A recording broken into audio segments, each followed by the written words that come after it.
नमस्कार दोस्तों, आज की इस वीडियो में हम आपको बताने वाले हैं ITI second year trade theory के कुछ इंपॉर्टेंट एमसीक्यू जो कि हमारे ट्रेड थ्योरी के सिलेबस से होने वाले हैं। हिंदी प्लस इंग्लिश दोनों ही लैंग्वेज में अवेलेबल हैं। इनमें से दोस्तों कोई सा भी क्वेश्चन एग्जाम में आ सकता है, ठीक है। इंपॉर्टेंट है सारे क्वेश्चन, तो आगे आप बने रहिए इस वीडियो में।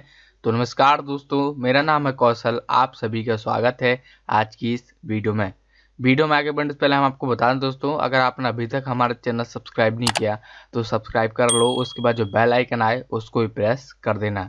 अब देखो भाई, यहाँ पर जो ट्रेड होने वाली वो इलेक्ट्रॉनिक्स होने वाली है, ठीक है। सभी को बताया कि क्योंकि हर बार मैं जितनी भी वीडियो बनाता हूँ सब इलेक्ट्रॉनिक्स मैकेनिक ट्रेड से रिलेटेड बनाता हूँ, ठीक है। और किसी ट्रेड का आपको सिलेबस या मटेरियल यहाँ पर देखने को नहीं मिलता है। इसमें दोस्तों जो हम क्वेश्चन आंसर पढ़ेंगे वो चैप्टर सेल फोन होगा और कम्युनिकेशन सिस्टम होगा। यहाँ पर दोस्तों सबसे पहला क्वेश्चन है, modulation is done in dash dash dash. Modulation dash किया जाता है, मतलब कि मॉड्यूलेशन किस में किया जाता है। Option a transmitter, option b radio receiver, option c between transmitter and radio receiver, option d none of the above. तो जो इसका करेक्ट आंसर होगा वो होगा ऑप्शन ए ट्रांसमीटर में, क्योंकि हम सभी लोग जानते हैं ट्रांसमीटर ही वो भाग होता है जिसमें मॉड्यूलेटर होता है, जिसके द्वारा सिग्नल को मॉड्यूलेट किया जाता है और फाइनली फिर एंटीना के माध्यम से उसको ट्रांसमिट किया जाता है। नेक्स्ट क्वेश्चन है, in a transmitter dash dash dash oscillator is used. Transmitter में किस ऑसिलेटर का उपयोग किया जाता है। Option A Hartley oscillator, option B RC phase shift oscillator, option C Wien bridge oscillator या ऑप्शन डी क्रिस्टल ऑसिलेटर। तो जो इसका करेक्ट आंसर होगा वो होगा ऑप्शन डी यानी क्रिस्टल ऑसिलेटर। क्रिस्टल ऑसिलेटर क्यों होता है, क्योंकि स्टेबल फ्रिक्वेंसी प्रदान करता है। नेक्स्ट है, the process of transferring a mobile station from one base station to another is. एक मोबाइल स्टेशन को एक बेस स्टेशन से दूसरे स्टेशन पर स्थानांतरित करने की प्रक्रिया है। Option A MSC, option B roamer, option C hand off, option D forward channel. तो जो इसका करेक्ट आंसर होगा वो होगा ऑप्शन सी हैंड ऑफ। मुझे पता है आप में से बहुत से लोगों को इसका आंसर आ गया होगा, क्योंकि दोस्तों हैंड ऑफ ही एक ऐसी टेक्नोलॉजी है जिसके द्वारा हम एक बेस स्टेशन से अपना सिग्नल दूसरे बेस स्टेशन में ट्रांसफर करते हैं। और हम सभी लोग जानते हैं हैंड ऑफ होते हैं दो प्रकार के, हार्ड हैंड ऑफ और soft hand of. Hard hand of में क्या होता था, ब्रेक बिफोर मेक, मतलब कि दूसरी सेल में एंटर होने से पहले पहली सेल का कनेक्शन तोड़ दो।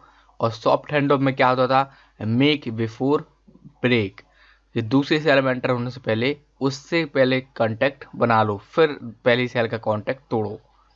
नेक्स्ट क्वेश्चन है दोस्तों, half duplex system for communication has.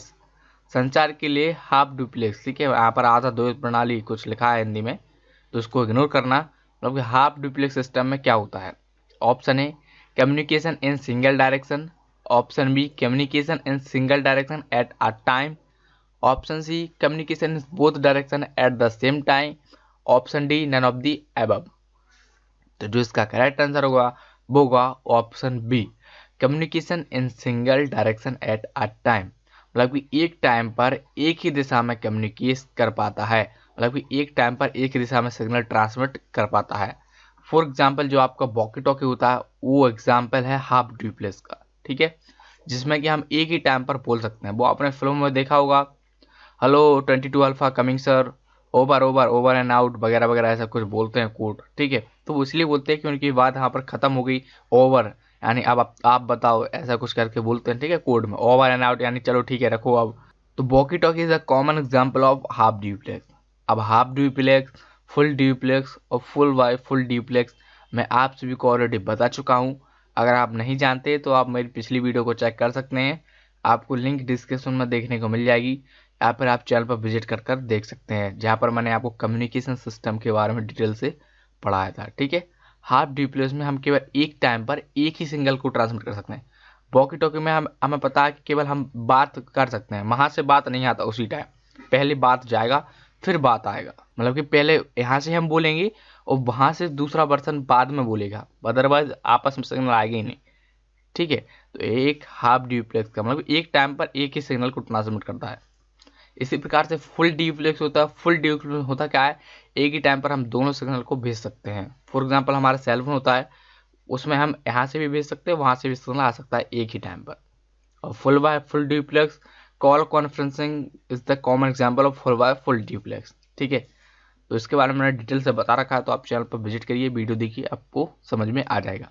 Next question है over modulation results in dash dash dash. Over modulation परिणाम में डैश डैश डैश क्या होता है? Option a weakening of the signal, option b excessive carrier power, option c distortion, option d none of the above. तो हमसे पूछा गया है कि ओवर मॉड्यूलेशन हो जाने से क्या होता है, तो जो इसका करेक्ट आंसर होगा वो होगा ऑप्शन सी यानी डिस्टॉर्शन। अगर ओवर मॉड्यूलेशन हो जाता है तो उसका डिस्टॉर्शन हो जाता है उस सिग्नल का। नेक्स्ट क्वेश्चन है demodulation is done in dash dash. Demodulation dash dash किया जाता है receiving antenna, transmitter, radio receiver, transmitting antenna. तो जो इसका करेक्ट आंसर होगा वो होगा ऑप्शन सी यानी रेडियो रिसीवर में, क्योंकि रिसीवर ही एक ऐसा भाग होता है जिसमें डीमॉड्यूलेटर होता है। और हमें पता है जो भी सिग्नल मॉड्यूलेट किया जाता है ट्रांसमीटर में उसका डीमॉड्यूलेशन भी करना इम्पोर्टेंट होता है, क्योंकि मॉड्यूलेशन में हम करते क्या है, अपने मेन सिग्नल के साथ एक हाई फ्रिक्वेंसी की वेव को मर्ज कर देते हैं और उन दोनों को ट्रांसमिट कर देते हैं। तो ट्रांसमीटर में होता है मॉड्यूलेशन और रिसीवर में होता है डीमॉड्यूलेशन। तो इसका जो करेक्ट आंसर होगा वो होगा सी, ठीक है, यानी रेडियो रिसीवर। नेक्स्ट क्वेश्चन है दोस्तों in TV transmission picture signal is modulated. TV प्रसारण में चित्र संकेत है। देखिए हिंदी थोड़ा टेढ़ा मेढ़ा हो सकता है आप, लेकिन इंग्लिश को चेक जरूर से कीजिएगा, ठीक है। तो हमसे पूछा गया है टीवी ट्रांसमिशन में कौन सा मॉड्यूलेशन यूज किया जाता है, ठीक है, डायरेक्टली मैं आपको बता रहा हूँ। Option a frequency modulation, option b phase, option c amplitude, option d none of the above. तो जो इसका करेक्ट आंसर होगा वो होगा ऑप्शन सी यानी एम्पलीट्यूड मॉड्यूलेशन टीवी ट्रांसमिशन में प्रयोग किया जाता है। The shape of the cellular region for maximum radio coverage is. अधिकतम रेडियो कवरेज के लिए सेल्यूलर क्षेत्र का आकार है सर्कुलर, स्क्वायर, ओवल या हेक्सागन। तो जो इसका करेक्ट आंसर होगा वो होगा ऑप्शन डी यानी हेक्सागन। इससे क्या हो जाता है अधिकतम रेडियो कवरेज, मतलब अधिकतम एरिया को हम कवर कर पाते हैं, मैक्सिमम एरिया हम कवर कर लेते हैं अपनी एक सेल में। लेकिन जो आदर्श आकृति मानी गई है वो सर्कुलर है, मतलब कि वो गोल है, ठीक है, लेकिन अधिकतम और जो यूज भी करते हैं हम आज के टाइम पर वो हेक्सागन ही होती है। नेक्स्ट है what is hand off. Hand off क्या है hand off? Option A forward channel, option B switching technique, option C roamer, option D guard channel. तो जो इसका करेक्ट आंसर होगा वो होगा ऑप्शन बी स्विचिंग टेक्निक, क्योंकि हम सभी लोग जानते हैं एक सेल से दूसरे सेल में हमारे सिग्नल को स्विच करता है हैंड ऑफ, इसलिए ये स्विचिंग टेक्नोलॉजी है या स्विचिंग टेक्निक है एक प्रकार से। और हमें पता है कि हैंड ऑफ दो प्रकार के होते हैं, hard hand of and soft hand of. अभी इसके बारे में आपको बता चुका हूँ। नेक्स्ट है what is the shape of cell present in the cellular system.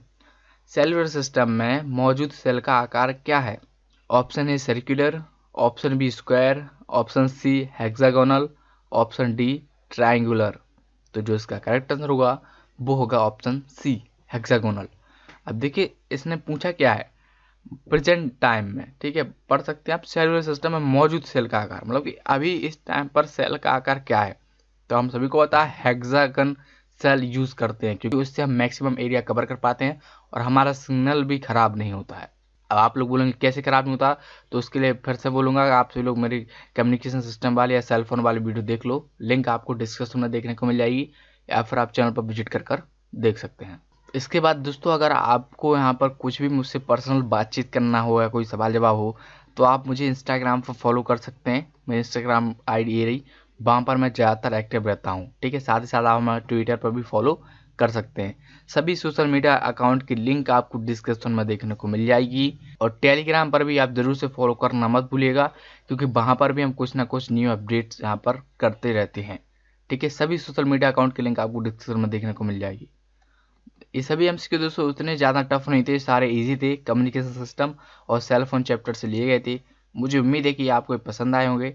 अगर फिर भी आपको कोई सवाल है, कोई सुझाव है या कोई डाउट रह गया हो तो नीचे जाइए कमेंट सेक्शन में बताइए। वीडियो अच्छी लगी तो इसको लाइक कर दीजिए, शेयर कर दो अपने दोस्तों के साथ ताकि वो लोग भी इसको देख सकें। तो बस दोस्तों फिलहाल के लिए इतना ही। देखने के लिए आपका बहुत बहुत धन्यवाद। मिलते हैं फिर किसी वीडियो में। जय हिंद, वंदे मातरम।